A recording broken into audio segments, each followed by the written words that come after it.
بالله من الشيطان الرجيم. بسم الله الرحمن الرحيم.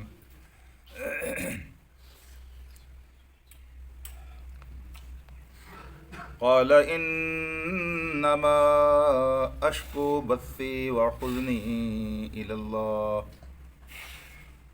قال إنما أشكو بثي وحزني إلى الله وأعلم من الله ما لا تعلمون. صدق اللہ العلی العظیم. رفقائے محترم، غم صرف یوسف کے کھو جانے کا نہیں تھا، بلکہ اس غم میں بنیامین کی گمشدگی اور اس کے ساتھ اپنے بڑے بھائی کی واپس نہ آنا یہ بھی شامل ہو گیا تھا. اور اس غم کے ساتھ یہ غم بھی شامل تھا کہ جو ادب اور جو تعلیم اور جو تربیت جناب یعقوب نے اپنے بیٹوں کی تھی، بیٹوں نے اس کا حق ادا نہیں کیا تھا. اور بڑی تکلیف ہوتی ہے، بڑی حسرتوں کے ساتھ انسان اپنی اولاد کی تربیت کرے، لیکن اولاد اس طرز کا ادب نہ کرے جس طرز کا ادب باپ کا حق بنتا ہے. یعنی یہ دیکھیے تو صحیح کس لہجے میں پتہ نہیں انہوں نے یہ بات کہی ہوگی کہ ابا آپ تو مر جائیں گے. اس طرح تو نہیں کہنا چاہیے تھا ان کو. انہوں نے ایک لحاظ سے ادب نہیں کیا سیدنا یعقوب علیہ السلام کا. یہاں تو یہ تعلیم دی جاتی ہے کہ اپنے باپ اور اپنے والدین کے سامنے اف تک نہ کہو، لیکن یہ انسان کی بڑی بد نصیبی ہے، اور یہ اس تہذیب کی بھی بد نصیبی ہے، اس کلچر کی بھی بد نصیبی ہے کہ جہاں والدین اپنے بچوں کے ساتھ اس طرح، بچے اپنے والدین کے ساتھ اس طرح سلوک کریں، ان کو ماریں پیٹیں، ان کو گالیاں دیں، ان کو اولڈ ہاؤسوں میں چھوڑ آئیں اور پھر ان کی مرتے دم تک خبر نہ لیں. یہ بڑی دردناک بات ہے.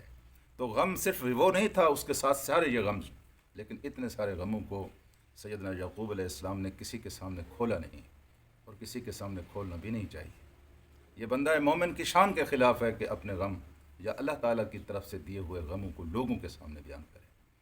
ہاں جی، لوگ کر بھی تو کچھ نہیں سکتے ہے نا، کچھ بھی نہیں کر سکتے. اس کے سامنے اپنے غم کو کھولیے جو سب کچھ کر سکتا ہے.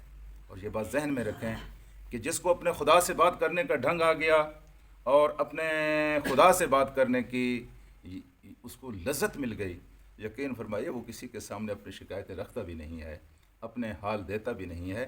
اپنے رب سے اس طرح باتیں کیجئے جس طرح آپ اپنے جگری یار سے باتیں کرتے ہیں. کسی سے جو بات نہیں کہہ سکتے اپنے رب سے کہیے، اور کھول کر کہیے. پھر دیکھیے کہ آپ کا رب آپ کے ساتھ کیا سلوک کرتا ہے، آپ کو کس طرح اوپر اٹھاتا ہے، آپ کو کس طرح آپ کی مرادوں کے قریب لے کر جاتا ہے. تو یہاں بظاہر تو یہی لگتا ہے کہ پہلے تو کہہ رہے ہیں کہ میں صبر جمیل، اور یہاں ہے کہ قال انما اشکو، کہا انہوں نے کہ بے شک میں شکایت کرتا ہوں. صبر اور شکایت کا کیا تعلق؟ وہاں صبر ہے تو یہاں شکایت، اس کا کیا مطلب ہے؟ میرے دوستو، اللہ کے سامنے بندہ جب اس طرح کی باتیں کرتا ہے تو یہ شکایت نہیں ہوتی، یہ بندگی کا بالغانہ اظہار ہوتا ہے، کامل اظہار ہوتا ہے. اور یہ اظہار ہمیں محمد مصطفیٰ صلی اللہ علیہ وآلہ وسلم بھی کرتے نظر آئے. جب طائف کے سے واپس لوٹے ہیں تو حضرت زید کہتے ہیں کہ اتنی تکلیف دی گئی کہ حضور کریم صلی اللہ علیہ وسلم بیٹھ بھی نہیں سکے، لیٹ گئے ہیں، اور آپ کے کپڑے بھی خون سے تربتر ہیں.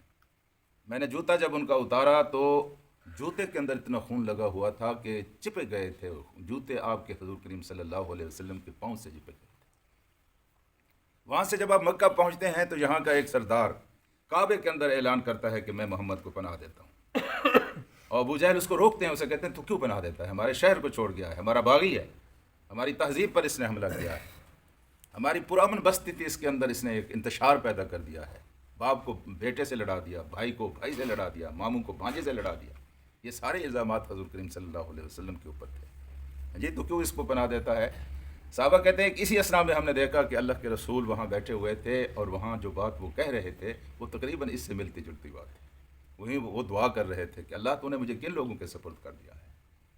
میں اپنے قوت کے ضعیف، یعنی ضعف قوتی و قلت حیلتی، میں اپنے قوت کی ضعیفی کا، کمزوری کا، اور اپنے ہیلے کی کمی کا، اور لوگوں کی ناقدری کا اللہ پاک تیری بارگاہ میں شکوہ کرتا ہوں. مجھے تو نے کن لوگوں کے سپرد کر دیا ہے اللہ، مجھے کن ظالموں کے تو نے سپرد کر دیا. یہ اللہ کے رسول وہاں فرما رہے ہیں. تو میں یہ عرض کر رہا ہوں یہ شکایت نہیں ہے، یہ بندگی کا والہانہ اظہار ہے. اور یہاں بھی انہوں نے یہی کیا کہ میں شکایت کرتا ہوں، بثی کھول کر اپنے غم کو بیان کرنا، وحزنی اور اپنے غم کی اللہ اللہ کی بارگاہ میں شکایت کرتا ہوں، وعالم من اللہ ما لا تعلمون، اور میں زیادہ جانتا ہوں اللہ کی طرف سے، میں زیادہ جانتا ہوں اللہ کی طرف سے۔ یہ بات ذہن میں رکھیے جی، علم جتنا بھی کسی کو ملتا ہے کس کی طرف سے ملتا ہے؟ اللہ کی طرف سے ملتا ہے، اور سب سے بڑھ کر علم اللہ تبارک و تعالی مخلوق میں اپنے نبیوں کو عطا کرتا ہے۔ اب سیدنا یعقوب علیہ السلام کو جو اللہ پاک نے علم دیا تھا، نبی کا علم علم یقینی ہوتا ہے، اور یقینی علم کی وجہ سے جو خوف اور خشیت دل کے اندر پیدا ہوتی ہے وہ کسی دوسرے طریقے سے ممکن نہیں ہے۔ ایک چیز کو بالکل آپ نے اپنی آنکھوں کے ساتھ دیکھا ہے، آنکھوں کے ساتھ دیکھنے کے نتیجے میں جو تأثر، جو کیفیت پیدا ہوتی ہے، بے شک دوسرے طریقوں سے بھی لوگوں نے خشیت اور خوف کے بڑے مرتبے، بڑے درجے اور بڑی شانیں حاصل کی ہیں، لیکن نبی چونکہ یقینی علم رکھتا ہے، اس نے اپنی آنکھوں کا مشاہدہ کیا ہوتا ہے، فرشتوں کو وہ دیکھتا ہے، فرشتوں کے ساتھ وہ باتیں کرتا ہے، تو اس لیے اس کا جو علم ہوتا ہے وہ علم یقینی ہوتا ہے۔ تو کہا کہ میں جانتا ہوں اللہ کی طرف سے ما لا تعلمون، جو تم نہیں جانتے ہو۔ اور یہ بات کہتے ہوئے ان کے ذہن میں وہ خواب بھی رہا ہوگا جو خواب انہوں نے دیکھا تھا، اگرچہ اس خواب کی تعبیر میں زندگی گزر گئی جناب یعقوب کی جی، لیکن کتنے سال گزر گئے۔ یہ تو تھا کہ خواب دیکھا ہے یوسف نے، خواب تو پورا ہوگا، لیکن اس خواب کی تکمیل میں 20 30 40 50 سال گزر جائے، نبی کا یقین پھر بھی اپنی جگہ پہ قائم ہے کہ اللہ تبارک و تعالیٰ اس خواب کو ضرور پورا ہو گا۔ اور پھر اللہ تبارک و تعالیٰ نے اس خواب کو پورا کیا، اللہ تبارک و تعالیٰ نے اس خواب کی تکمیل فرمائی۔ پھر جس طرح یوسف علیہ السلام نے خواب میں دیکھا تھا، یہ سارے کے سارے بھائی جناب یوسف علیہ السلام کے سامنے کھڑے تھے، اور وہ ماں باپ بھی ان کے سامنے موجود تھے، وہ ایک چاند اور ایک سورج اور 11 ستارے، یہ سارے کے سارے وہاں موجود تھے۔ تو اس لیے فرمایا کہ میں جانتا ہوں کہ یہ ہو کے رہے گا، میں اللہ، تم مجھے یہ نہ کہو کہ تم باتیں کر کر کے مر جاؤ گے، ہلاک ہو جاؤ گے، تمہیں کیا پتہ ہے، مجھے پتہ ہے کہ اللہ تبارک و تعالیٰ اس خواب کی تکمیل کرے گا، اور ایک نہ ایک دن ہم سارے باپ بیٹوں کو اللہ تبارک و تعالیٰ ملائے گا۔